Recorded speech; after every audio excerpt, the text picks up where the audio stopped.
এতিয়া বিতং খবৰ ভয়ংকৰ সংকটৰ দিশে গতি কৰিছে অসম মাত্ৰ এঘণ্টাৰ ভিতৰতে অসমত মহামাৰী কৰোনাত আক্ৰান্ত হ'ল 20 জনকৈ লোক বিগত 24 ঘণ্টাত 35 জন আক্ৰান্ত হোৱাৰ বিপৰীতে মৃত্যু হৈছে 2 কৰোনা আক্ৰান্তৰ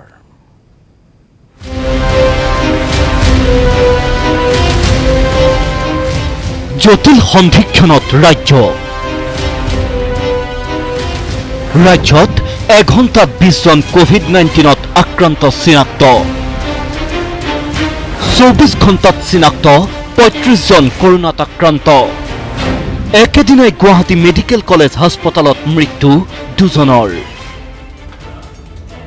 বহিৰাজ্যত আবদ্ধ লোকৰ অসমলৈ সোঁত বৈছে সমান্তৰালকৈ অসমত বৃদ্ধি পাইছে কৰোনাত আক্ৰান্ত লোকৰ সংখ্যা এতিয়া অসমক ৰক্ষা কৰাৰ একমাত্ৰ উপায় সুনিশ্চিত কোৱাৰেণ্টাইন ব্যৱস্থা কাৰণ বহিৰাজ্যৰ পৰা উভতি অহা লোকসকলে অজানিতে কঢ়িয়াই আনিছে মহামাৰী কৰোনাক মঙলবাৰে দুপৰীয়ালৈ ৰাজ্যত নতুনকৈ চিনাক্ত হোৱা 20 জন আক্ৰান্ত আহিছিল বহিৰাজ্যৰ পৰা শেহতীয়াকৈ বহিৰাজ্যৰ পৰা উভতি অহা লোকসকলে অসমৰ নতুন নতুন প্ৰান্তৰ নাম অন্তৰ্ভুক্ত কৰিছে কৰোনাত আক্ৰান্তৰ তালিকাত মাজুলী হুজাই নগাঁও আদি স্থানত নতুনকৈ ধৰা পৰিছে সংক্ৰমিত লোক কামৰূপত নতুনকৈ সংক্ৰমিত 7 জন লোক বিশ্বনাথ হুজাই নলবাৰীত 2 জনকৈ লোক আক্ৰান্ত যোৰহাট আৰু গোলাঘাটতো 2 জনকৈ নতুন আক্ৰান্ত চিনাক্ত কোকৰাঝাৰ আৰু নগাঁৱত চিনাক্ত এজনকৈ সংক্ৰমিত লোকক আক্ৰান্ত এই আটাইকেইজন আহিছিল বহিৰাজ্যৰ পৰা ইফালে অসমৰ হৃদপিণ্ড গুৱাহাটীত আগ্ৰাসী ৰূপ ধাৰণ কৰিছে মহামাৰী কৰোনাৰ সংক্ৰমণে এই পৰ্যন্ত গুৱাহাটীত 46 জনৰ দেহত ধৰা পৰিছে মহামাৰী কৰোনাৰ সংক্ৰমণ গুৱাহাটীত নতুনকৈ সংক্ৰমিত 7 জন লোক সংক্ৰমিত ভৰলুৰ পিতৃকন্যা সুভৰাজ সিং আৰু কৃতি সিং ফাঁচী বজাৰৰ প্ৰথম কৰোনা সংক্ৰমণৰ উৎস আলুৰ গুদামটো আৰু ৰাজকমল হোটেলৰ মালিক নতুনকৈ সংক্ৰমিত সুভৰাজ সিং আক্ৰান্ত ৰূপনগৰৰ ৰাজীৱ দাস সংক্ৰমিত ফাঁচী বজাৰৰ গেলাপট্টিৰ জিতেন্দ্ৰ পেটেল সংক্ৰমিত মুম্বাইৰ পৰা অহা মৰিগাঁৱৰ দুৰ্লভ চন্দ্ৰ বৰদলৈ সংক্ৰমিত পশ্চিম বংগৰ পৰা অহা মৰিগাঁৱৰ কমল দাস মাৰাত্মক কৰোনাত আক্ৰান্ত হৈ সোমবাৰে মৃত্যু হয় ৰঙিয়াৰ অমূল্য কলিতা নামৰ লোকজনৰ দুৰ্ভাগ্যজনকভাৱে দেহত কৰোনা ভাইৰাছৰ অৱস্থিতি ধৰা পৰাৰ পূৰ্বেই মৃত্যু হয় লোকজনৰ গুৱাহাটী মেডিকেল কলেজ হাস্পতালতে মৃত্যু কাকোৱালি লয় লোকজনে ইফালে মৃত অমূল্য কলিতাৰ বাসগৃহত উপস্থিত হয় স্বাস্থ্যমন্ত্ৰী হিমন্ত বিশ্ব শৰ্মা আৰু মন্ত্ৰী ভৱেশ কলিতা চিকিৎসালয় অথবা পুত্ৰৰ পৰাই অমূল্য কলিতাৰ সংক্ৰমণ হোৱাৰ আশংকা প্ৰকাশ কৰে স্বাস্থ্যমন্ত্ৰীগৰাকীয়ে কলিতাৰ পৰিয়ালৰ আটাইৰে স্বাব পৰীক্ষা কৰাৰ লগতে প্ৰয়োজন সাপেক্ষে ইনষ্টিটিউচনেল কোৱাৰেণ্টাইন কৰাৰ পৰামৰ্শ দিয়ে মন্ত্ৰীগৰাকীয়ে মৃত্যু হয় মৃত্যুৰ পিছত তেওঁৰ চিমটমবিলাক দেখাৰ কাৰণে ডক্টৰে তেওঁ স্বাব লয় আৰু স্বাব পৰীক্ষাৰ পিছত যোৱাকালি ৰাতি এইটো কনফাৰ্ম হয় যে তেখেতৰ কোভিড আছিলে অলপ সন্দেহ হোৱাৰ কাৰণে দুবাৰ টেষ্ট কৰা হৈছিলে আৰু দুইবাৰে কোভিড পোৱা গৈছিলে তাৰ পৰিপ্ৰেক্ষিতত আজি এই গাঁৱৰ আমি 500 মিটাৰ এৰিয়া আমি কণ্টেইনমেণ্ট কৰি ল'ম যাতে 500 মিটাৰত সাৱধান হৈ থাকিব লাগে তেখেত 2খন চিকিৎসালয়ত গৈছিলে তাৰো আমি চেম্পলখিনি লৈ খুব 48 ঘণ্টাৰ ভিতৰত ৰিপৰ্টখিনি কৰাব যত্ন কৰিম যাতে ডক্টৰ নাৰ্ছসকলৰ ভয় ভাৱ তেনেকৈ নাথাকে bureau report news 18 Assam north east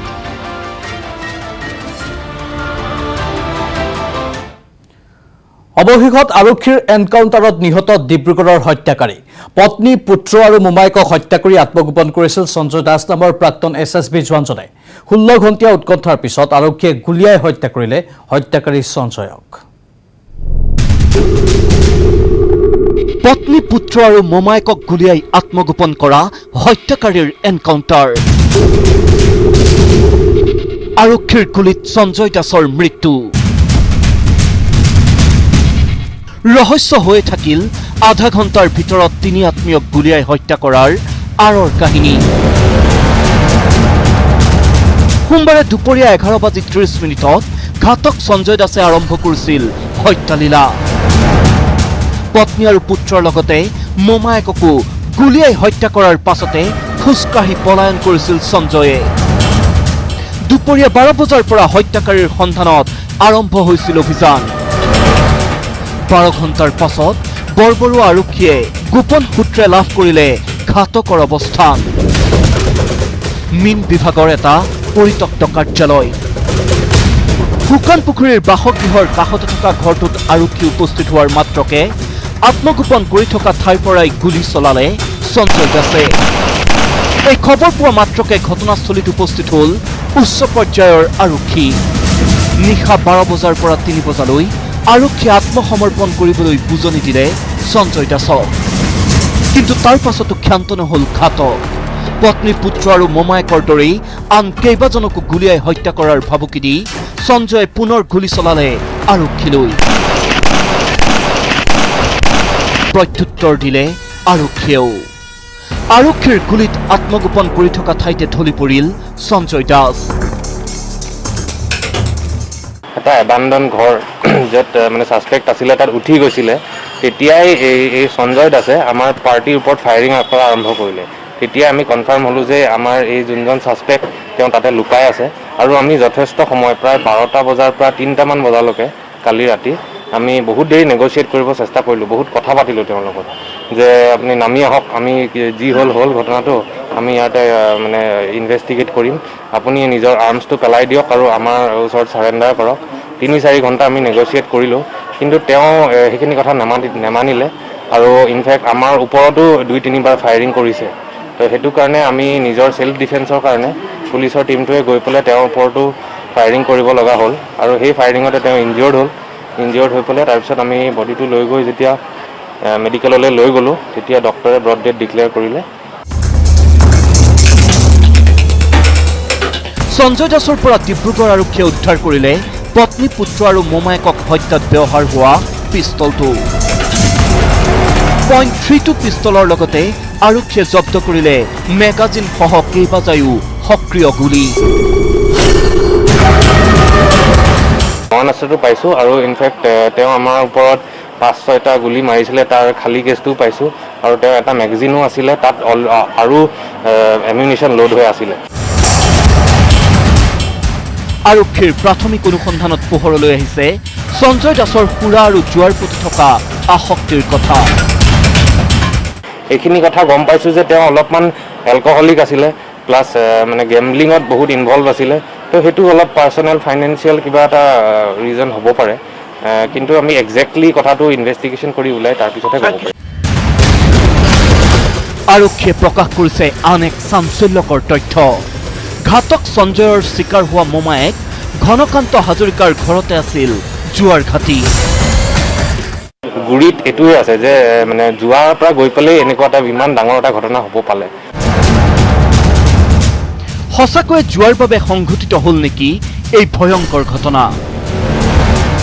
নে ইয়াৰ আঁৰত আছে আন কিবা ৰহস্য? এনকাউণ্টাৰত ঘাতক সঞ্জয় দাসৰ মৃত্যুৰ পাছত ৰহস্য হৈ থাকিব নেকি পুত্ৰ, পত্নী আৰু মোমায়েকৰ হত্যাৰ আঁৰৰ কাহিনী? কেমেৰা পাৰ্চন দীনেশ দাসৰ সৈতে ডিব্ৰুগড়ৰ পৰা Thomas Buragohain, news 18 Assam north east. এইখিনি মুহূৰ্তৰ ব্ৰেকিং নিউজ। আবদ্ধ শ্ৰমিকক উদ্ধাৰৰ ক্ষেত্ৰত কেন্দ্ৰীয় গৃহ মন্ত্ৰালয়ৰ নতুন নিৰ্দেশনা। অধিক ৰেল চলাচল কৰাবলৈ ৰাজ্য চৰকাৰসমূহক নিৰ্দেশ দিয়া হৈছে। ৰেল চলাচল কম হোৱাৰ বাবে এতিয়াও দেশৰ বিভিন্ন স্থানত আবদ্ধ হৈ আছে শ্ৰমিক। ৰেলৰ চলাচলৰ সময় বহুল প্ৰচাৰ কৰিবলৈ নিৰ্দেশ দিয়া হৈছে ৰাজ্য চৰকাৰক। ৰেল চলাচল সন্দৰ্ভত তথ্য নথকাৰ বাবে বিপদত পৰিছে বহু শ্ৰমিক। আন্তঃৰাজ্যিক বাছ চলাচল কৰিবলৈও নিৰ্দেশ দিছে ৰাজ্য চৰকাৰসমূহক। আমি পুনৰ জনাইছোঁ, আবদ্ধ শ্ৰমিকক উদ্ধাৰৰ ক্ষেত্ৰত কেন্দ্ৰীয় গৃহ মন্ত্ৰালয়ৰ নতুন নিৰ্দেশনা আহিছে। অধিক ৰেল চলাচল কৰাবলৈ ৰাজ্য চৰকাৰসমূহক নিৰ্দেশ দিয়া হৈছে। ৰেল চলাচল কম হোৱাৰ বাবে এতিয়াও দেশৰ বিভিন্ন স্থানত আবদ্ধ হৈ আছে শ্ৰমিকসকল। ৰেলৰ চলাচলৰ সময় বহুল প্ৰচাৰ কৰিবলৈ নিৰ্দেশ দিছে ৰাজ্য চৰকাৰক। ৰেল চলাচল সন্দৰ্ভত তথ্য নথকাৰ বাবেই বিপদত পৰিছে বহু শ্ৰমিক। আন্তঃৰাজ্যিক বাছ চলাচল কৰিবলৈও নিৰ্দেশ দিছে ৰাজ্য চৰকাৰসমূহক।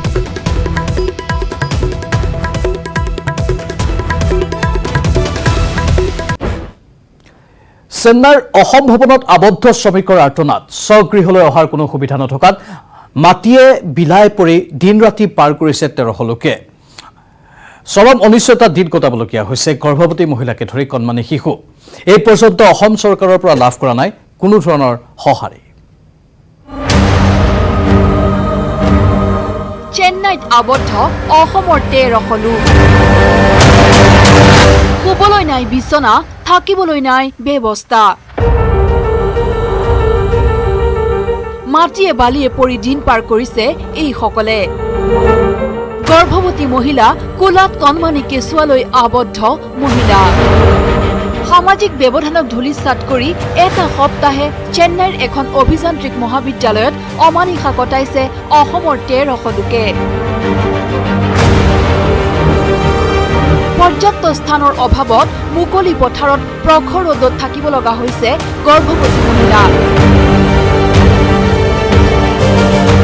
স্বগৃহলৈ ঘূৰি অহাৰ আশাত মহাবিদ্যালয়ৰ চৌহদত অনিশ্চয়তাৰ দিন কটাইছে এইসকলে 1300 লোকৰ কাৰণে পৰ্যাপ্ত শৌচাগাৰ নথকাত কোনো সামাজিক দূৰত্ব নমনাকৈ চৰম অস্বাস্থ্যকৰ পৰিৱেশত জীৱন নিৰ্বাহ কৰিব লগা হৈছে নমস্কাৰ আমি ইয়াত চেন্নাই তামিলনাডু ইয়াত ফাঁচি আছোঁ হ'লেও আমাৰ ইয়াত তামিলনাডু চৰকাৰে অৱশ্যে সহায় দিছে হ'লেও আমি এতিয়া ট্ৰেইনখন কেতিয়া আহিব দিব আমি এইটো এতিয়ালৈকে গম পোৱা নাই ইয়াতে বহুত প্ৰেগনেণ্ট লেডি আছে বহুতো ল'ৰা ছোৱালী আছে বহুতে ইয়াত ফাঁচি আছে বহুত দিনৰ পৰা হৈ গ'ল আহিছোঁ হ'লেও ট্ৰেইনখন অহা নাই আমাক অলপ মদত কৰি দিয়ক অসম চৰকাৰক আমি নিবেদন কৰিছোঁ যে আমাক অলপ জলদিকৈ লৈ যাওক আমাৰ ঘৰলৈ যাবলৈ বহুত মন কৰিছে 15 তাৰিখৰ পৰা আহিছোঁ একো গাড়ী চাড়ী খবৰ নাই এনেকৈ বহাই দিছে খোৱা বোৱা ভালে দিছে লেট্ৰিন বাথৰুম ভালকৈ নাই ছ'চিয়েল ডিষ্টেঞ্চ কৰা নাই একো সুবিধা কৰা নাই আমাক গাড়ী কেতিয়া আহিব সেইটো খবৰ দিয়া নাই এনে বহাইছে সেইদিনাৰ পৰা আহিছোঁ 15 তাৰিখৰ পৰা একো খবৰ দিয়া নাই একো নাই চৰম সমস্যাৰ সন্মুখীন হৈ অৰূপ দাস নামৰ এজন যুৱকে নিউজ 18ক টেলিফোন যোগে জনাই সমস্ত কথা এইসকল লোক চেন্নাই বিভিন্ন স্থানত কৰ্মৰত হৈ আছিল প্ৰায়বোৰে চেন্নাইত পৰিয়ালসহ নিগাজিকৈ আছিল কিন্তু তলাবন্ধৰ পিছত তেওঁলোকক চাকৰিৰ পৰা উলিয়াই দিয়া হয় আৰু ভাড়া ঘৰৰ মালিকে তেওঁলোকক ভাড়া দিব নোৱাৰাত ঘৰ এৰিবলৈ হেঁচা প্ৰয়োগ কৰে স্বগৃহলৈ ঘূৰি আহিবলৈ অধীৰ আগ্ৰহেৰে বাট চাই থকা এই লোকসকলে উৰা বাতৰিৰ পম খেদি গোট খাইছিলগৈ চেন্নাইৰ অসম ভৱনত ভাবিছিল অসম ভৱনৰ কৰ্তৃপক্ষই তেওঁলোকক অসমলৈ প্ৰেৰণ কৰিব বুলি কিন্তু সেয়া হৈ নুঠিল আৰু তেওঁলোকক স্থানীয় প্ৰশাসনে জেৰুজালেম অভিযান্ত্ৰিক মহাবিদ্যালয়ৰ চৌহদলৈ লৈ যায় স্থানীয় প্ৰশাসনে তেওঁলোকক অৱশ্যে খাদ্যৰ যোগান ধৰিছে কিন্তু অসম ভৱন কৰ্তৃপক্ষই গা এৰা মনোভাৱ প্ৰদৰ্শন কৰিছে বুলি অভিযোগ অৰূপ দাসৰ জেৰুজালেম ইঞ্জিনিয়াৰিং কলেজে 13 তাৰিখৰ পৰা আবদ্ধ কৰি ৰাখিছে ইয়াত তামিলনাডু পুলিচ প্ৰশাসনে আমাক যথেষ্টখিনি সহায় কৰিছে তেওঁলোকে খোৱা বোৱাৰ যোনটো সুবিধা আমাক দিছে আজিলৈকে আমি অসম ভৱনত দুদিন তাত সময় কটাইছিলোঁ তাত আমি সেইটো খোৱা বোৱা ফেচিলিটি পোৱা নাছিলোঁ ইয়াত আমাক ধুনীয়াকৈ খোৱা বোৱা দিছে আজি 13 তাৰিখৰ পৰা আজি 18 তাৰিখলৈকে আমি খোৱা বোৱা যোনখিনি পাইছোঁ যথেষ্টখিনি ভালে পাইছোঁ কিন্তু ইয়াত অকণমান পানীৰ প্ৰব্লেম আছে আৰু বিশেষকৈ প্ৰব্লেম আছে কি লেট্ৰিন বাথৰুমৰ কোনো ইয়াত সুবিধা নাই আৰু ইয়াত কোনো ছ'চিয়েল ডিষ্টেঞ্চ ওলোৱা বস্তুটো নাই ইয়াত মানুহ কোৱাৰেণ্টাইন কৰা নে কৰিছে কি কৰিছে একো ধৰিব পৰা নাই ইয়াত কোৱাৰেণ্টাইন বুলি কথাই নাহে মানুহবিলাকৰ কোনো ছ'চিয়েল ডিষ্টেঞ্চ নাই এতিয়া অসম চৰকাৰক এওঁলোকৰ কাটৰ আহ্বান আমাক অসমলৈ ঘূৰাই নিয়ক অন্যথা কৰোণা হওক নহওক অস্বাস্থ্যকৰ পৰিৱেশত থাকিহে আমি মৃত্যুমুখত পৰিব লাগিব bureau report news 18 Assam north east ৰাজ্যিক বিজেপিৰ সভাপতিক ৰিপৰ্ট কাৰ্ড নিদিয়ে প্ৰমীলা ৰাণী ব্ৰহ্মই মন্ত্ৰী বিধায়কৰ পৰা বিজেপিয়ে ৰিপৰ্ট কাৰ্ড বিচৰাক লৈ প্ৰথমবাৰৰ বাবে মুখ খুলিলে মিত্ৰদল বিপিএফে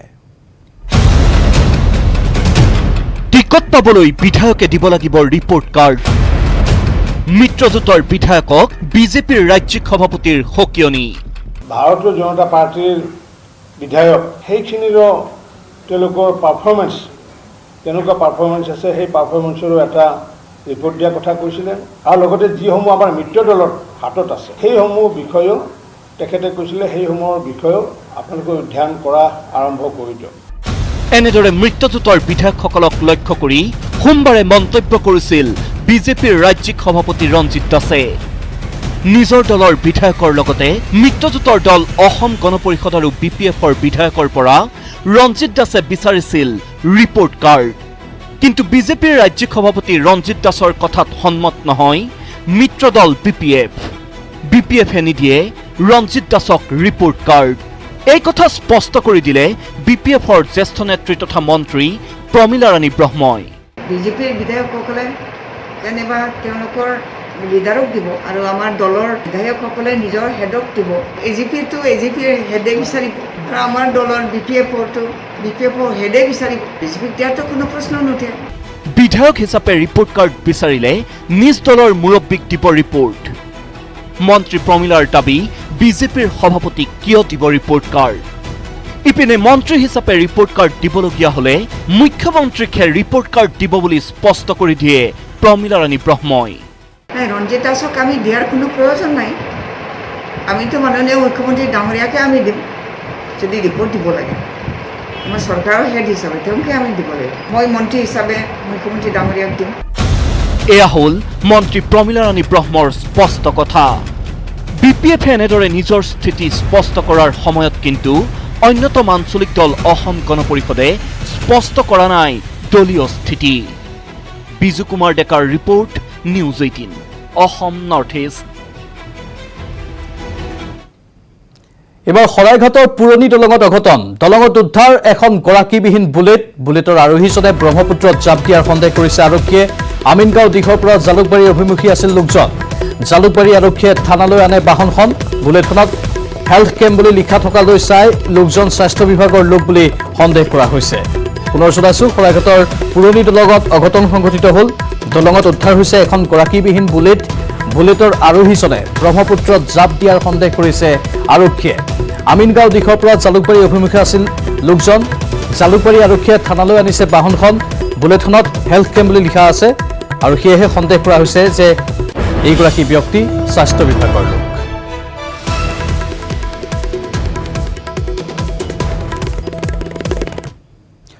বহিৰাজ্যৰ পৰা হাজাৰ হাজাৰ লোক অসমলৈ উভতি অহাত উদ্বিগ্ন হৈ পৰিছে প্ৰতিখন জিলাৰ প্ৰশাসন। স্বগৃহলৈ পঠোৱাৰ পূৰ্বে কোৱাৰেণ্টাইন কৰিব লাগিব এইসকল লোকক। সেয়ে ৰাজ্যৰ বিভিন্ন প্ৰান্তৰ এতিয়া স্থাপন কৰিবলগীয়া হৈছে কোৱাৰেণ্টাইন শিবিৰ। স্কুল, অনুষ্ঠান প্ৰতিষ্ঠানৰ লগতে পৰ্যটক নিবাসো পৰ্যবেক্ষিত হৈছে কোৱাৰেণ্টাইন চেণ্টাৰলৈ। বহিৰাজ্যৰ পৰা সোঁত বৈছে শ্ৰমিক কৰ্মীৰ। ঠায়ে ঠায়ে স্থাপন কোৱাৰেণ্টাইন চেণ্টাৰ। জটিল হ'ব পাৰে ৰাজ্যৰ পৰিস্থিতি। লকডাউন শিথিল হৈছে। কাম এৰি বহিৰাজ্যৰ পৰা হাজাৰ হাজাৰ লোক আহিছে স্বগৃহলৈ। দিল্লী, চেন্নাই, কেৰালা, বংগ, নয়ডা আদি ঠাইৰ পৰা আহিছে এইসকল। ৰেল বাছেৰে অহা অজস্ৰ লোকৰ আগমনৰ বাবে ৰাজ্যৰ বিভিন্ন প্ৰান্তত স্থাপন কৰিব লগা হৈছে কোৱাৰেণ্টাইন শিবিৰ। এয়া কলিয়াবৰৰ দৃশ্য। যিকোনো মুহূৰ্ততেই চিনাক্ত হ'ব পাৰে কৰোনা আক্ৰান্ত। কৰিব লগা হ'ব পাৰে কাৰোবাৰ কোৱাৰেণ্টাইন। গতিকে কলিয়াবৰত সাজু হৈছে প্ৰশাসন। কোভিড কেয়াৰ চেণ্টাৰ হিচাপত আমি বিভিন্ন অনুষ্ঠান প্ৰতিষ্ঠান, হোষ্টেল ইত্যাদি লৈ আমি 7টা ইতিমধ্যে ঠিক কৰিছোঁ। 350খন বেড আমি ৰেডি কৰিছোঁ। এইখিনিত আমাৰ বিভিন্ন বিভাগসমূহে ইয়াত কাম কৰি আছে। মেডিকেল বিভাগৰ টীম প্ৰত্যেকখন হোষ্টেলতে দিয়া হৈছে। 12জনমান মানুহ আহি ইতিমধ্যে আমাৰ ইয়াত উপস্থিত হৈছে আৰু আমি তেওঁলোকক কোৱাৰেণ্টাইন কৰা হৈছে। ইতিমধ্যে নগাঁৱত স্বাবখিনি লৈছিলে টেষ্টিঙৰ কাৰণে, ৰিজাল্ট আহি পোৱা নাই। ৰিজাল্ট আহি পোৱাৰ পিছত পজিটিভ হ'লে সেইধৰণে ব্যৱস্থা লোৱা হ'ব। নলবাৰীতো স্থাপন কৰা হৈছে কোৱাৰেণ্টাইন শিবিৰ। দিনে নিশাই কাম চলিছে শিবিৰ স্থাপনৰ। কোৱাৰেণ্টাইন চেণ্টাৰ জোৰদাৰ কাম চলি আছে। বিধায়ক ডাঙৰীয়াৰ তৎপৰতাত খুব আমাৰ তীব্ৰ গতিত চলিছে। ওদালগুৰিতো স্থাপন কোৱাৰেণ্টাইন শিবিৰ। ইতিমধ্যেই শিবিৰত ৰখা হৈছে কেইবাজনো লোকক। আমাৰ ওদালগুৰি জিলা প্ৰশাসনৰ উদ্যোগতে আজি কালাইগাঁও এই জুনিয়ৰ কলেজত কোৱাৰেণ্টাইন চেণ্টাৰ বনোৱা হৈছিল আৰু তাতে যোৱাকালিলৈকে 26 জন আহিছিল। এতিয়া ইয়াৰ পৰা 25 জনে ইয়াতে আছে আৰু বাকী মডেল হস্পিটেলত আগতো অহা আছে, তাতো কোৱাৰেণ্টাইন চেণ্টাৰ বনোৱা হৈছে, তাতে বৰ্তমান 15 জন আছে। ইফালে মানস ৰাষ্ট্ৰীয় উদ্যানৰ পৰ্যটন নিবাস কৰা হৈছে কোৱাৰেণ্টাইন শিবিৰ। বহিৰাজ্যৰ পৰা অহা লোকক ৰখাৰ বাবে সকলো সুবিধা কৰা হৈছে অতিথিশালাত। যি পৰ্যটন নিবাসত থাকিব লাগিছিল দেশী বিদেশী পৰ্যটক, সেই অতিথিশালাত এতিয়া থাকিব কৰোনা সন্দেহ কৰা লোকক। এনেদৰে ৰাজ্যত প্ৰান্তে প্ৰান্তে কোৱাৰেণ্টাইন শিবিৰ তৎপৰ হৈছে প্ৰতিখন জিলাৰ প্ৰশাসন। কাৰণ দৈনিক বহিৰাজ্যৰ পৰা আগমন ঘটিছে হাজাৰ হাজাৰ লোকৰ। Bureau report, news 18 Assam north east. ইফালে আজিৰে পৰা বৰপেটা মেডিকেল কলেজত কৰোনা সংক্ৰমিতৰ চিকিৎসা। আজি ভৰ্তি কৰোৱা হ'ব কোকৰাঝাৰৰ এজন কৰোনা সংক্ৰমিতক। দৈনিক 1500টা চেম্পলৰ পৰীক্ষা হ'ব মেডিকেল কলেজখনত। পূৰ্বে সম্পন্ন হৈছিল মাত্ৰ 350টা চেম্পলৰ পৰীক্ষা। এই কথা জনালে স্বাস্থ্যমন্ত্ৰী ডক্টৰ হিমন্ত বিশ্ব শৰ্মাই।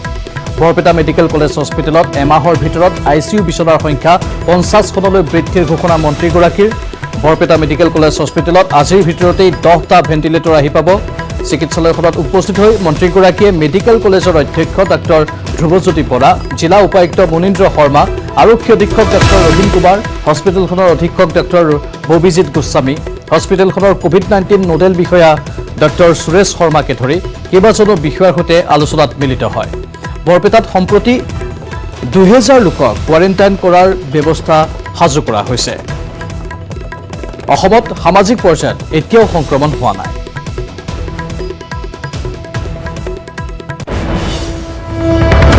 আমি প্ৰায় 300-350 টেষ্ট কৰিছিলোঁ। বৰ্তমান ইয়াৰ কেপাচিটি বঢ়োৱাৰ ফলত দিনত প্ৰায় 1500লৈকে আমি টেষ্টিং কৰিব পৰা ধৰণে আগবাঢ়িছোঁ। যোৱাকালি 1250 ইয়াতে টেষ্টিং সম্ভৱ হৈছে। গতিকে সেইফালৰ পৰা আমাৰ কোভিড-19ৰ ফাইটত বৰপেটা মেডিকেল কলেজে এটা অতুলনীয় বৰঙণি আগবঢ়াই আহিছে। ইয়াৰ উপৰিও যিহেতু কোভিডৰ পেচেণ্ট দ্ৰুতগতিত বাঢ়িছে, আজিও কোকৰাঝাৰৰ পৰা পজিটিভ পেচেণ্ট এজন ইয়াত এডমিট হ'ব। লাহে লাহে আমাৰ ডক্টৰ নাৰ্ছসকলে পজিটিভ পেচেণ্টটো ইয়াতে পাব আৰম্ভ কৰিব। সেই দুইটা দৃষ্টিভংগীৰ পৰা আজি মই কিবা কম আছে নেকি, কিবা চৰকাৰৰ দায়িত্ব আছে নেকি, সেইখিনি বুজিবৰ কাৰণে ইয়াত আহিছিলোঁ। দ্বিতীয়তে জিলা প্ৰশাসনৰ লগতো এটা আলোচনা আছিলে যে আমাৰ বৰ্তমান ৰেলেদি অহা মানুহখিনিক আমি বৰপেটালৈকে লৈ আহোঁ পোনে পোনে, যিখিনি বৰপেটা জিলাৰ। কিন্তু যিখিনি স্থল পৰিবহণ বা গাড়ী দি আহে তেওঁলোকক আমি কোকৰাঝাৰ আৰু ধুবুৰীতে ৰাখি থওঁ। কিন্তু কোকৰাঝাৰ আৰু ধুবুৰীত প্ৰায় 5,000 মানুহ অলৰেডি থকাৰ পিছত তাত অতিৰিক্তকৈ মানুহ ৰাখিব নোৱাৰা হৈছে। গতিকে 22 তাৰিখৰ পৰা গাড়ী দি অহা মানুহখিনিও বৰপেটা জিলাৰ, বেলেগ জিলাৰ নহয়, বৰপেটা জিলাৰ মানুহখিনিৰ দায়িত্ব বৰপেটা জিলা প্ৰশাসনে ল'ব লাগিব। তাৰ কাৰণে কম্পিউটাৰত ছফ্টৱেৰৰ পৰা চেম্পল লোৱাৰ পৰা চেম্পল বৰপেটা মেডিকেললৈকে পঠোৱাবৰ কাৰণে এই গোটেই ব্যৱস্থাখিনিৰ ক্ষেত্ৰতো মই জিলা প্ৰশাসনৰ লগত আলোচনা কৰিলোঁ আৰু 22 তাৰিখৰ পৰা আমাৰ সেই ব্যৱস্থাটো ইয়াত আৰম্ভ হ'ব। 1 লাখ অতিক্ৰম ভাৰতত কৰোনা সংক্ৰমিতৰ সংখ্যা। ভাৰতত এই পৰ্যন্ত সংক্ৰমিত 1,01,139 জন লোক। 3,163 জনলৈ বৃদ্ধি পাইছে কৰোনাত মৃত লোকৰ সংখ্যা। ভাৰতত 24 ঘণ্টাত মৃত্যু হৈছে 134 জন সংক্ৰমিত লোকৰ। সোমবাৰে পুৱা 8 বজালৈ মৃত্যু হ'ল 3,029 জন লোকৰ। মহাৰাষ্ট্ৰত সৰ্বাধিক 1,249 জন লোক সংক্ৰমিত হৈছে। ভাৰতত আৰোগ্য লাভ কৰিছে 39,173 জন লোকে। চিকিৎসাধীন 58,802 জন সংক্ৰমিত লোক। 1 লাখ অতিক্ৰম কৰিছে ভাৰতত কৰোনা সংক্ৰমিতৰ সংখ্যাই। এই পৰ্যন্ত ভাৰতত সংক্ৰমিত হৈছে 1,01,139 জন লোক। 3,163 জনলৈ বৃদ্ধি পাইছে কৰোনাত মৃত লোকৰ সংখ্যা। ভাৰতত 24 ঘণ্টাত মৃত্যু হৈছে 134 জন সংক্ৰমিত লোকৰ।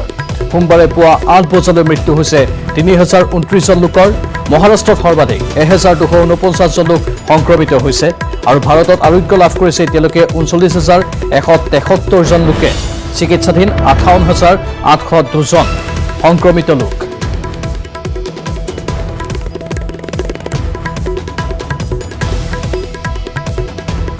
নিউজ 18ত বাতৰি সম্প্ৰচাৰৰ পিছতেই মৰিয়নীত শ্বহীদ দয়াল দাস পানিকা স্বনিয়োজন আঁচনিত কেলেংকাৰীৰ কথা স্বীকাৰ কৰিলে অভিযুক্তই নিউজ 18ৰ বাতৰিৰ পাছতেই এখন পঞ্চায়ততে সংঘটিত 20 পৰা 28 লাখ টকাৰ কেলেংকাৰীৰ খবৰে তুলপাৰ লগাইছে মৰিয়নীত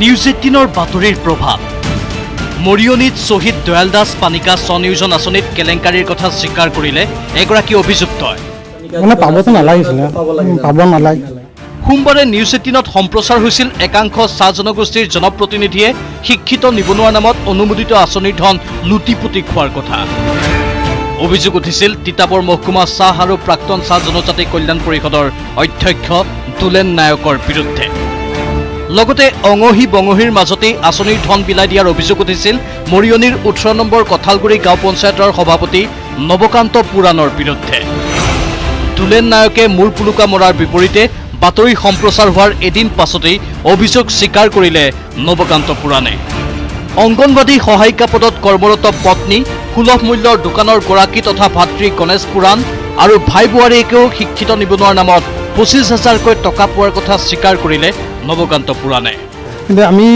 বিশেষকৈ মই পঞ্চায়তৰ প্ৰতিনিধি মই পঞ্চায়তৰ প্ৰেচিডেণ্ট হিচাপে TNST বোৰ্ডটো পঞ্চায়তৰ লগত মানে কোনো জড়িত নহয় কিছুমানে কৈছে পঞ্চায়ত প্ৰেচিডেণ্টৰ মাইকী মানুহ পাইছে ভায়েকে পাইছে আৰু আবেদন কৰাত মই মানে যিটো জানো আবেদন কৰাত সবৰে ৰাইট আছে আবেদন কৰিছে সিলেকশন কমিটিয়ে এতিয়া সিলেকশন কৰিছে এইটো কি ভাবত কৰিছে এইটো তেখেতসকলে যে নকব আৰু আপুনি এই কথাটো মানি লৈছে যে আপোনাৰ ভাইটি বা আপোনাৰ ওয়াইফে পাইছে এপ্ৰিল মাহতে পোহৰলৈ আহিছিল চাহ জনগোষ্ঠীৰ শিক্ষিত নিবনুৱাক বঞ্চিত কৰাৰ কথা তেতিয়াই মৰিয়নীৰ শ শ বঞ্চিত হিতাধিকাৰীয়ে মুখ্যমন্ত্ৰী বিত্তমন্ত্ৰীকে ধৰি বিজেপিৰ উচ্চস্তৰীয় নেতাৰ ওচৰত দাখিল কৰিছিল লিখিত অভিযোগ কিন্তু কৰোনাৰ বাবে তলপৰা সকলো অভিযোগ পুনৰবাৰ পোহৰলৈ আনিলে নিউজ 18 অসম নৰ্থ ইষ্টে নিউজ 18ৰ বাতৰিৰ পাছতেই এখন পঞ্চায়ততে সংঘটিত 20 পৰা 28 লাখ টকাৰ কেলেংকাৰীৰ খবৰে তুলপাৰ লগাইছে মৰিয়নী এতিয়া সকলোৰে মুখে মুখে এটাই প্ৰশ্ন কেতিয়া জালত পৰিব শাসকীয় দলৰ ক্ষমতাৰে মহিয়ান দুলেন নায়কৰ দৰে বিজেপি নেতা নকছাৰীৰ পৰা Jyotiprasad Gogoi news 18 Assam north east এক ব্ৰেকিং নিউজ ঘণ্টাত 120 কিলোমিটাৰ বেগত আহি আছে ছুপাৰ চাইক্লোন আম্পান বংগোপসাগৰৰ পৰা ধাৱমান হৈছে এই ভয়ংকৰ ঘূৰ্ণী পশ্চিমবংগ উৰিষ্যা আৰু অসমত পৰিব ধুমুহাৰ প্ৰভাৱ ছুপাৰ চাইক্লোনত সৰ্বাধিক প্ৰভাৱ পৰিব উৰিষ্যা আৰু পশ্চিমবংগত কাইলৈ মুখলধাৰ বৰষুণ আৰু ঘূৰ্ণীয়ে কোবাব বংগ আৰু উৰিষ্যাক অসমতো কাইলৈ ধুমুহা আৰু প্ৰচণ্ড বৰষুণ হোৱাৰ সম্ভাৱনা আছে ধুমুহাৰ আগজাননীত কেতবোৰ উদ্বেগজনক তথ্য প্ৰকাশ কৰিছে ভাৰতীয় বতৰ বিজ্ঞান কেন্দ্ৰই উৰিষ্যাত স্থানান্তৰ কৰা হৈছে সাগৰীয় পাৰৰ লোকসকলক ঘণ্টাত 120 কিলোমিটাৰ বেগত আহি আছে এই ছুপাৰ চাইক্লোন আম্পান বংগোপসাগৰৰ পৰা ধাৱমান হৈছে এই ভয়ংকৰ ঘূৰ্ণী পশ্চিমবংগ উৰিষ্যা আৰু অসমত পৰিব এই ধুমুহাৰ প্ৰভাৱ ছুপাৰ চাইক্লোনত সৰ্বাধিক প্ৰভাৱ পৰিব উৰিষ্যা আৰু পশ্চিমবংগত কাইলৈ মুখলধাৰ বৰষুণ আৰু ঘূৰ্ণীয়ে কোবাব বংগ আৰু উৰিষ্যাক অসমতো কাইলৈ ধুমুহা আৰু প্ৰচণ্ড বৰষুণ হোৱাৰ সম্ভাৱনা আছে ধুমুহাৰ আগজাননীত কেতবোৰ উদ্বেগজনক তথ্য প্ৰকাশ কৰিছে ভাৰতীয় বতৰ বিজ্ঞান কেন্দ্ৰই উৰিষ্যাত ইতিমধ্যে স্থানান্তৰ কৰা হৈছে সাগৰীয় পাৰৰ লোকসকলক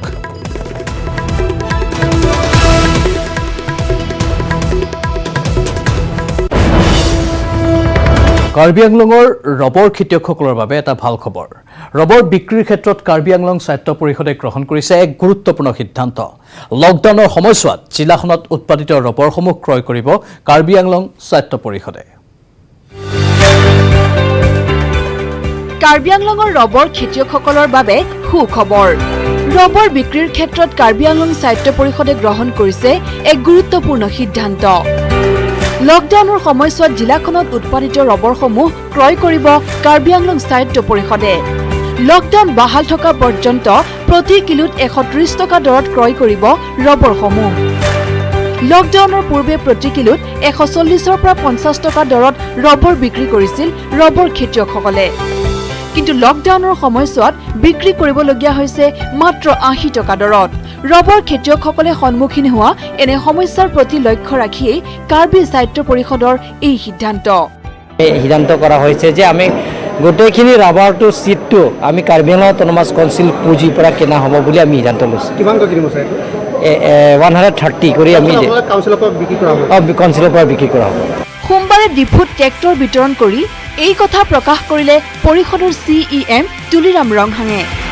ডিফুৰ এক অনুষ্ঠানত আত্মসহায়ক গোটৰ মাজত 10খন ৰাজ সাহায্যযুক্ত ট্ৰেক্টৰ বিতৰণ কৰে পৰিষদৰ ফালৰ পৰা। Bureau' report, news 18 Assam north east. এবাৰ খবৰ তিনিচুকীয়াত বিস্ফোৰণৰ ঘটনা। মাকুম পথৰ এটা ফোম ফেক্টৰীতে এই বিস্ফোৰণ সংঘটিত হয়। বিস্ফোৰণত গুৰুতৰভাৱে আহত হৈছে 7জন কৰ্মচাৰী। আহতসকলক তিনিচুকীয়া অসামৰিক চিকিৎসালয়ত ভৰ্তি কৰোৱা হৈছে। এতিয়ালৈকে বিস্ফোৰণৰ কাৰণ আৰু উৎস জানিব পৰা হোৱা নাই।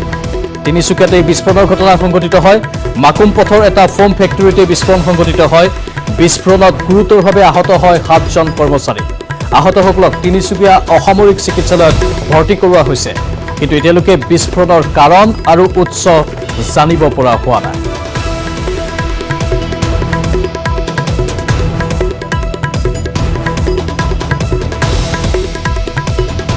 তিনিচুকীয়াত এই বিস্ফোৰণৰ ঘটনা সংঘটিত হ'ল, কিন্তু এই বিস্ফোৰণৰ কাৰণ এতিয়ালৈকে স্পষ্ট হোৱা নাই, উৎসও জানিব পৰা হোৱা নাই। এটা ফোম ফেক্টৰীতে এই বিস্ফোৰণ সংঘটিত হয়। আহত হৈছে 7জনকৈ কৰ্মচাৰী। আটাইকেইজনে এই ফোম ফেক্টৰীটোত কৰ্মৰত আছে। বৰ্তমান আহতসকলক তিনিচুকীয়া অসামৰিক চিকিৎসালয়ত ভৰ্তি কৰোৱা হৈছে।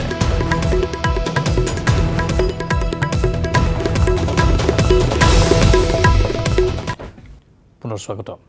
পৃথিৱীৰ অসুখ, এই অস্থিৰ সময়ত আবাল বৃদ্ধ বনিতাৰ লগতে ক্ষতিগ্ৰস্ত হৈছে শিশুসকল। ব্যাঘাত হৈছে পঢ়া শুনাত।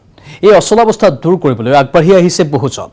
ইণ্টাৰনেটৰ সহায় লৈ এওঁলোকে আগুৱাই নিয়াৰ চেষ্টা কৰিছে নৱপ্ৰজন্মক।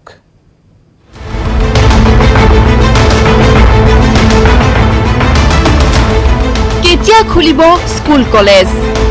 কোভিড-19ৰ বিৰুদ্ধে মানৱ সমাজ জয়ী নোহোৱালৈকে এই বিষয়ত বিৰাজ কৰিছে গভীৰ অনিশ্চয়তা।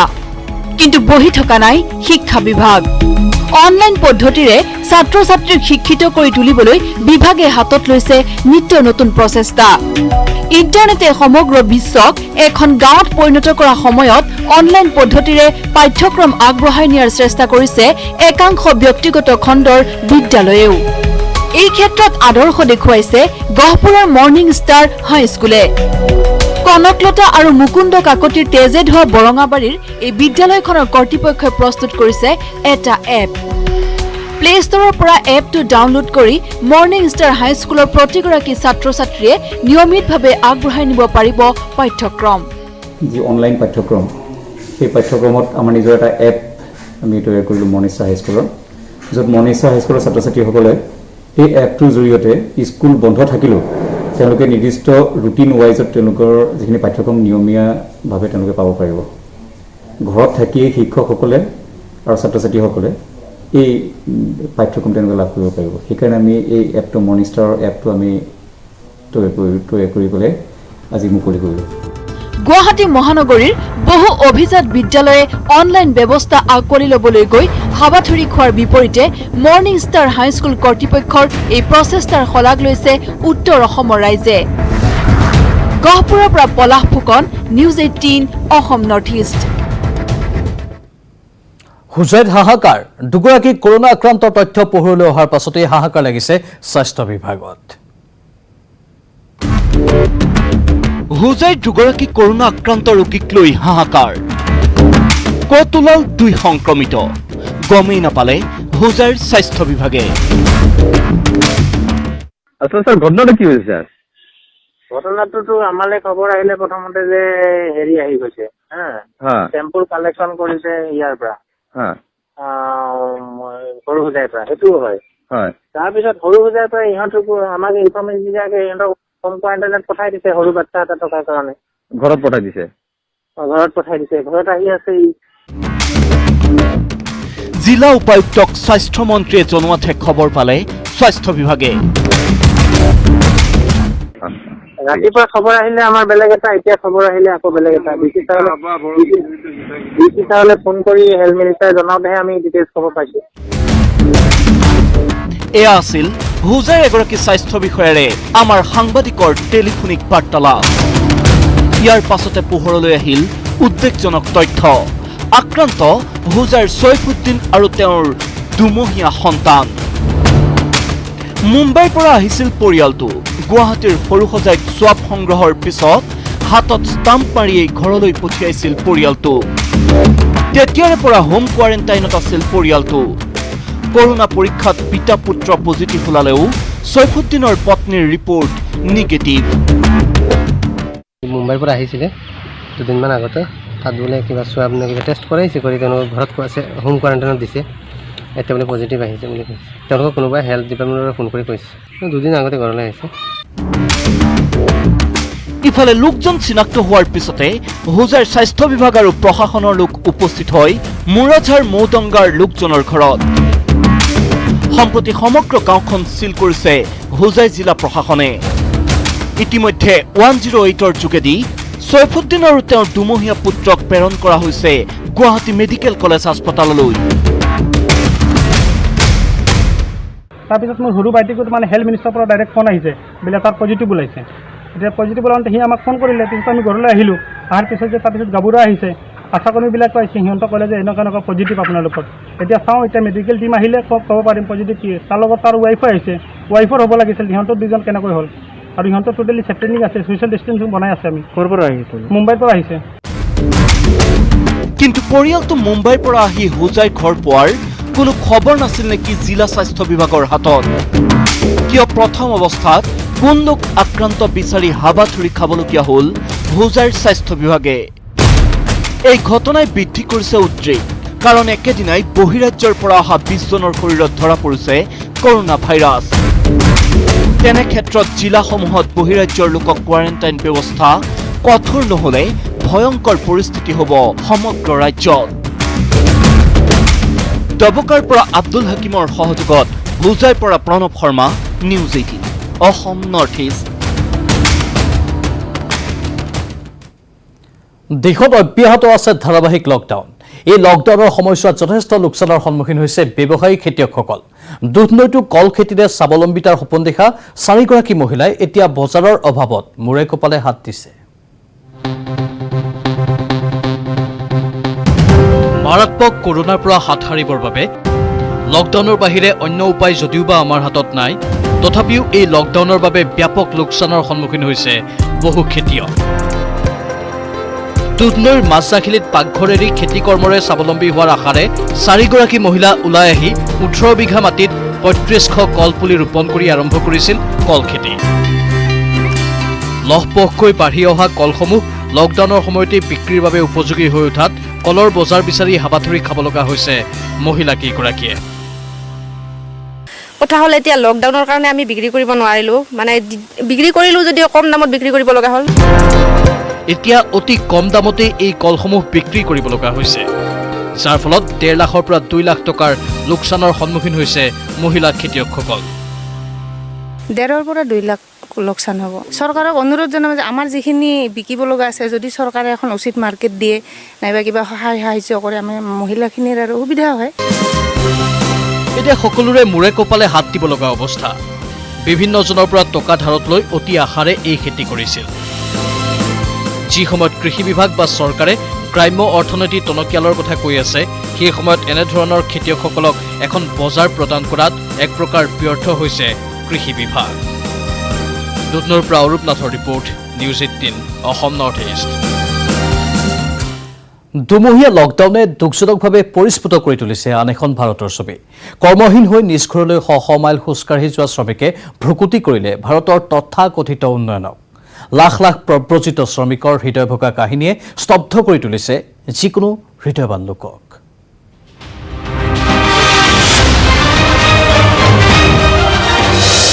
এই ছবিখনলৈ মন কৰক। হাতত মোবাইল লৈ ভেকুৰিছে এইজন লোকে। নাম ৰাম পুকাৰ পণ্ডিত। সিটো মূৰৰ পৰা আহিছে পুনৰ অকাল মৃত্যুৰ বতৰা। অসহায় ৰামপুকাৰ দিল্লীত আবদ্ধ তেওঁ বিহাৰত নিজৰ ঘৰ দিল্লীত এটা চিনেমা হলৰ নিৰ্মাণ শ্ৰমিক ৰামপুকাৰ এইখন আলোকচিত্ৰই সম্প্ৰতি ব্যাপক চৰ্চা লাভ কৰিছে সমগ্ৰ বিশ্বতে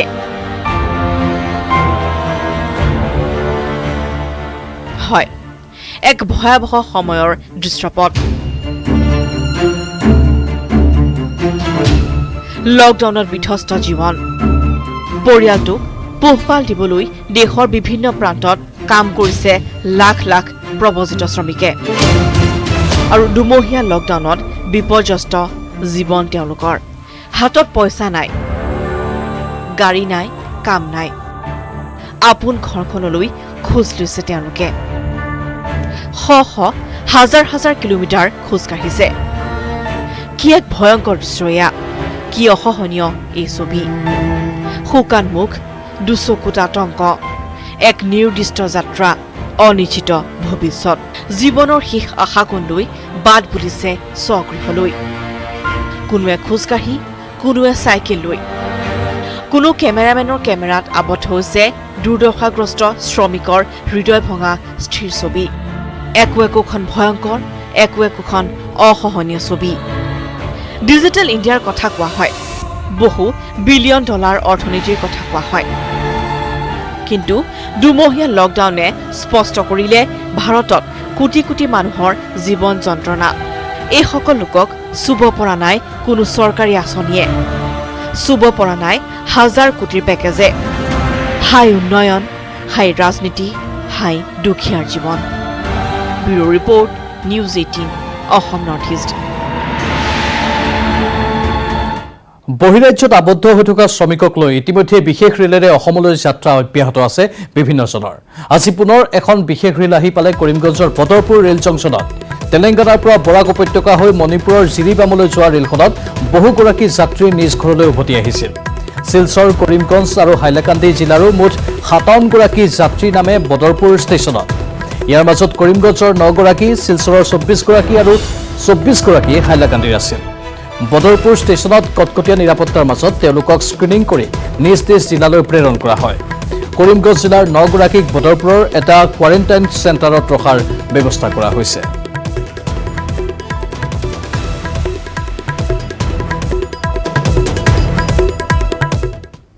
এইখিনি মুহূৰ্তৰ এক ব্ৰেকিং নিউজ কপুৰৰ কোকিলাগুৰিত বিদ্যুৎস্পৃষ্ট হৈ শক্তি বিভাগৰ কৰ্মচাৰী নিহত হৈছে বৈদ্যুতিক খুঁটাত উঠি কাম কৰি থাকোঁতেই বিদ্যুৎস্পৃষ্ট হয় কৰ্মচাৰীজন নিহত কৰ্মচাৰীজন মনোজ ৰাজখোৱা সংকটজনক অৱস্থাত চিকিৎসালয়ত ভৰ্তি কৰোৱা হৈছিল কিন্তু তেওঁৰ মৃত্যু হৈছে লখিমপুৰৰ পানীগাঁৱত ঘৰ দুৰ্ভগীয়া কৰ্মচাৰীজনৰ এই ঘটনাই শোকৰ ছাপ পেলাইছে সমগ্ৰ অঞ্চলটোত গহপুৰৰ কোকিলাগুৰিত এই ঘটনা সংঘটিত হৈছে বিদ্যুৎস্পৃষ্ট হৈ শক্তি বিভাগৰ এজন কৰ্মচাৰী মৃত্যুমুখত পৰিছে বৈদ্যুতিক খুঁটাত উঠি কাম কৰি থাকোঁতেই বিদ্যুৎস্পৃষ্ট হয় কৰ্মচাৰীজন নিহত কৰ্মচাৰীজন মনোজ ৰাজখোৱা সংকটজনক অৱস্থাত চিকিৎসালয়ত মৃত্যু হয় ৰাজখোৱাৰ লখিমপুৰৰ পানীগাঁৱত ঘৰ দুৰ্ভগীয়া কৰ্মচাৰীজনৰ এই ঘটনাই শোকৰ ছাপ পেলাইছে সমগ্ৰ অঞ্চলটোত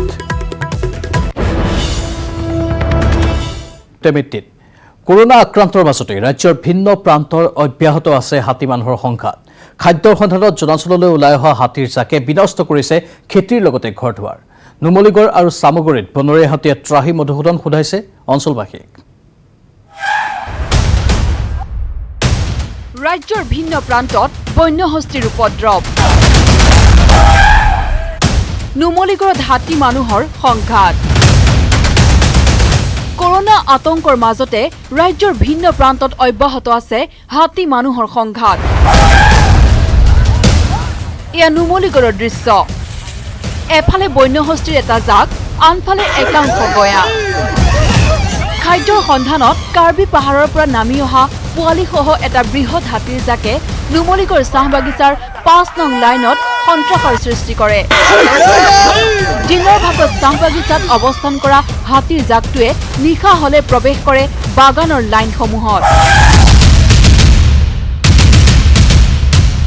হাতে হাতে শিল লাঠি লৈ হাতীৰ জাকটোক খেদাৰ চেষ্টা কৰিলে অঞ্চলবাসীয়ে ইফালে বন বিভাগক বাৰম্বাৰ খবৰ দিয়াৰ পিছতো কোনো সুফল নোপোৱাৰ অভিযোগ স্থানীয় লোকৰ আজি হ'ল কেইবাদিনমানো হ'ল যে হাতীৰ জাকটো সোমাই আছে যথেষ্ট মানুহৰ অপকাৰ মানুহ কাম কৰে না তো মানুহ কাম কৰাৰ সময়ত ওলালে অলপ অসুবিধা শুনিছোঁ মিকিচাঙত কালি ৰাতি ঘৰ ভাঙিছে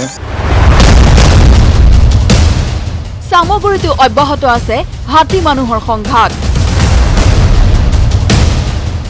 বনৰীয়া হাতীৰ স্থায়ী ঠিকনালৈ পৰিৱৰ্তিত হৈছে সামগুৰিৰ পদুমণি ভৰাগুৰি আদি গাঁও বিগত কেইবা বছৰো ধৰি কেইবাটাও বনৰীয়া হাতীয়ে বাস কৰিছে এই অঞ্চলত বন বিভাগে হাতীকেইটা পাহাৰলৈ খেদি পঠিয়াই যদিও আকৌ অঞ্চলটোলৈ ঘূৰি আহে হাতীৰ জাকটো সোমবাৰেও হাতীকেইটা খেদিবলৈ চেষ্টা চলাই বন বিভাগৰ এটা দলে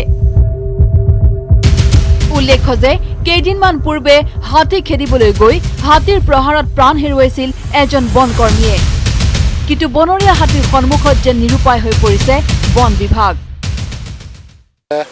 দিলকাবস্তি অঞ্চলটো পাইছোহি ইয়াত এখন বাৰীত সোমাইছে এতিয়া আকৌ অভিযান চলাম এবাৰ আমি পাহাৰৰ ফালে উলিয়াই নিবলৈ যত্ন কৰিম কালি এটা খেদি নি পেলাই আমি চামচকীত থৈছোগে ৰাতি 11টা বজাত কিন্তু সেই ৰাতি আকৌ দুটা কোনোবা ফালৰ পৰা আহিছে ক'ৰ পৰা আহিছে ঠিক ধৰিব পৰা নাই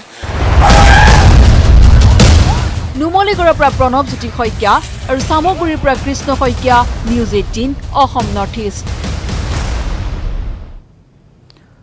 এবাৰ আমি দেখুৱাম গোলাঘাটৰ এটা বিশেষ পথ লাখ লাখ টকা ব্যয় কৰি নিৰ্মাণ কৰা পথটো চাবলৈ মঙলবাৰে ৰাতিপুৱাই গোট খালে বহু লোক কিন্তু নৱনিৰ্মিত পথটো দেখা মাত্ৰকেই খঙে চুলিৰ আগ পালেগৈ সকলোৰে চপৰা চপৰে এৰাইছে পকীপথৰ ব্লেক টপিং লকডাউনৰ সুযোগ লৈ পথ নিৰ্মাণত দুৰ্নীতি চাঙুৰ খাই উঠিল কয়া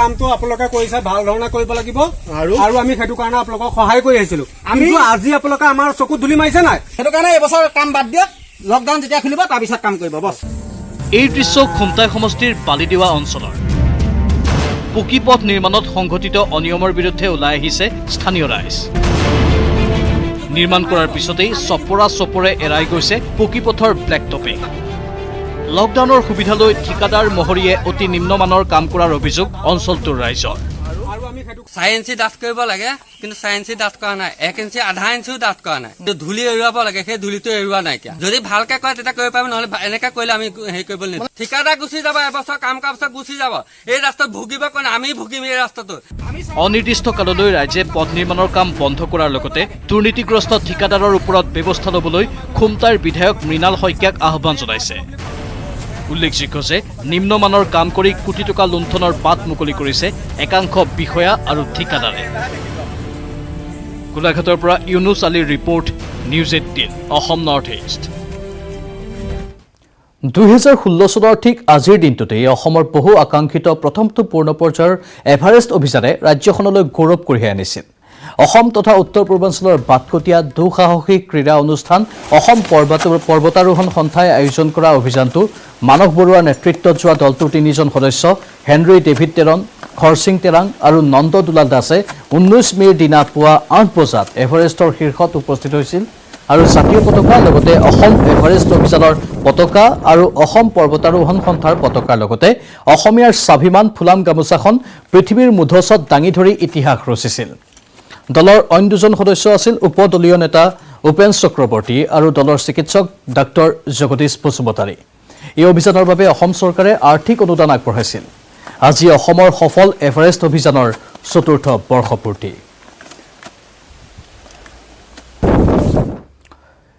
म्यांमाৰৰ খবৰ আততায়ীৰ গুলীত নিহত হৈছে NSCNKৰ নেতা কেম্পেইন সিজুমিক শূন্য দূৰত্বৰ পৰা গুলীয়াই হত্যা কৰা হৈছে কেপ্টেইন সিজুমিক শূন্য দূৰত্বৰ পৰা গুলীয়াই হত্যা কৰা হ'ল আমি পুনৰ জনাইছো म्यांमाৰত আততায়ীৰ গুলীত নিহত হৈছে NSCNKৰ নেতা म्यांमाৰৰ লাইচি নগৰৰ সমীপত এই হত্যাকাণ্ড সংঘটিত হৈছে গুলীচালনাত আহত আন এজন NSCNK সদস্য হত্যাকাণ্ডৰ আঁৰত ৰহস্য এই পৰ্যন্ত উদ্ধাৰ হোৱা নাই হত্যাকাৰীক কঠোৰ শাস্তি প্ৰদান কৰা হ'ব বুলি ঘোষণা NSCNKৰ প্ৰচাৰ সচিব জোসেফ লামকামিৰ म्यांमाৰত আততায়ীৰ গুলীত নিহত হৈছে NSCNKৰ নেতা কেপ্টেইন সিজুমিক শূন্য দূৰত্বৰ পৰা গুলীয়াই হত্যা কৰা হ'ল म्यांमाৰৰ লাইচি নগৰৰ সমীপত এই হত্যাকাণ্ড সংঘটিত হৈছে গুলীচালনাত আহত আন এজন NSCNKৰ সদস্য হত্যাকাণ্ডৰ আঁৰৰ ৰহস্য এই পৰ্যন্ত উদ্ধাৰ হোৱা নাই হত্যাকাৰীক কঠোৰ শাস্তি প্ৰদান কৰা হ'ব বুলি ঘোষণা NSCNKৰ প্ৰচাৰ সচিব জোসেফ লামকামিৰ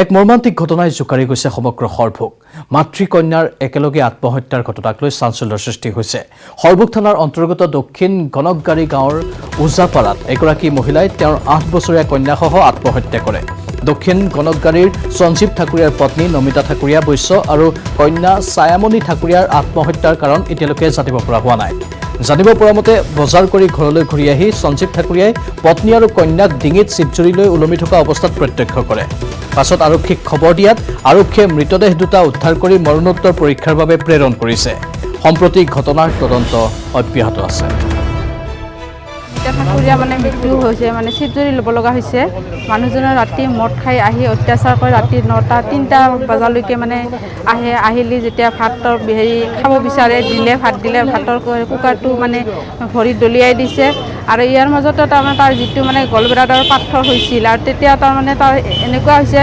যে মানে টকা পইচাৰ অভাৱত মানুহজনে মানে বন্ধনৰ পৰা পইচা লৈ অপাৰেশ্যন কৰোৱাৰ সময়ত মানে গ'ল তেতিয়া মানে মানুহজনে এনেকুৱা হৈছে পইচা পাতিৰ কাৰণে ঘৈণীয়েকৰ ওপৰত অত্যাচাৰ কৰে তে ৰাতি মদ খাই আহি অত্যাচাৰ কৰে তেনেকৈ থাকি হয়তো সি মানে সহ্য কৰিব নোৱাৰি এনেকৈ মানে ছোৱালীটোক ভাবিল যে ছোৱালীজনী যদি মানে বাচি থাকে হয়তো ছোৱালীজনীৰ কিবা এটা হেৰি হ'ব মানে বেলেগৰ ওপৰত সেই কৰি নথবলৈও এই মুহূৰ্তৰ এক ব্ৰেকিং নিউজ ৰাজ্যত পুনৰ নতুনকৈ 6জন লোক কৰোনাত আক্ৰান্তৰ খবৰ আহিছে আক্ৰান্তৰ ভিতৰত 3জন সৰু সজাই কোৱাৰেণ্টাইন কেন্দ্ৰৰ জিএমচিএইচত মৃত্যু হোৱা কেঞ্চাৰ ৰোগী গোপীন্দ্ৰ মালাকাৰৰ পত্নী আৰু কন্যাও কৰোনাত আক্ৰান্ত হৈছে নতুনকৈ আক্ৰান্ত হৈছে 2জন কৰিমগঞ্জৰ আমি আকৌ জনাইছো ৰাজ্যত পুনৰ নতুনকৈ 6জন লোক কৰোনাত আক্ৰান্ত হৈছে আক্ৰান্তৰ ভিতৰত 3জন সৰু সজাই কোৱাৰেণ্টাইন কেন্দ্ৰৰ জিএমচিএইচত মৃত্যু হোৱা কেঞ্চাৰ ৰোগী গোপীন্দ্ৰ মালাকাৰৰ পত্নী আৰু কন্যাও কৰোনাত আক্ৰান্ত হৈছে নতুনকৈ আক্ৰান্ত 2জন কৰিমগঞ্জৰ লকডাউনৰ সময়ত বন্ধ স্কুল কণ শিশুৰ হাতত এতিয়া অফুৰন্ত সময় এই সময়ৰেই সৎপ্ৰয়োগ কৰি বহুতে ব্যস্ত ৰাখিছে সৃষ্টিশীল কামত এনে এক সৃষ্টিশীলতাৰ অংশ হিচাপে কেইটামান শিশুৱে বাঁহেৰে সাজি উলিয়ালে কেমেৰাৰ ষ্টেণ্ড টিকটক কৰাৰ সুবিধাৰ বাবে তেওঁলোকে সাজি উলিয়াইছে বাঁহৰ ষ্টেণ্ড লকডাউনৰ মাজত শিশুৰ ব্যতিক্ৰমী সৃষ্টি বাঁহেৰে কেমেৰা ষ্টেণ্ড নিৰ্মাণ কৰি বনাইছে ভিডিঅ' বিদ্যালয় বন্ধ ঘৰতো কৰিবলৈ নাই কোনো কাম সেয়ে সময়ৰ সদ্ব্যৱহাৰ কৰি সৃষ্টিশীল কৰ্মত নিয়োজিত হৈছে এইসকল শিশু এই দৃশ্য ভাৰত ভূটান সীমান্তৰ বাক্সা জিলাৰ বগামাটিৰ সমীপৱৰ্তী দেওচুঙা গাঁৱৰ এই শিশুকেইটাৰ বয়স 7 বছৰৰ পৰা 12 বছৰৰ ভিতৰত শিশুকেইটাই ব্যতিক্ৰমীভাৱে নিৰ্মাণ কৰি আছে টিকটক ভিডিঅ' বাঁহেৰে নিৰ্মাণ কৰি লৈছে কেমেৰা ষ্টেণ্ড বিশেষ শৈলীৰে নিৰ্মাণ কৰি লোৱা এই কেমেৰা ষ্টেণ্ডত মোবাইল লৈ দৃশ্য গ্ৰহণত ব্যস্ত এই শিশুকেইটা এই ষ্টেণ্ডটো কোনে বনাই দিছে এইটো ষ্টেণ্ড এইটো আগতে কি বনাইছো আমি দুজন বনাইছো তোমালোক দুজনে হয় বাহ ক'ৰ পৰা শিকিলা আমি গাঁৱতে কৰি আছো দীৰ্ঘদিনীয়া লকডাউনৰ ফলত বিদ্যালয় বন্ধৰ সময়ত এই শিশুসকলে কৰা সৃষ্টিশীল কৰ্মই দৃষ্টি আকৰ্ষণ কৰিছে বহুতৰে মুছলপুৰৰ পৰা Manohar Rajbongshi news 18 Assam north east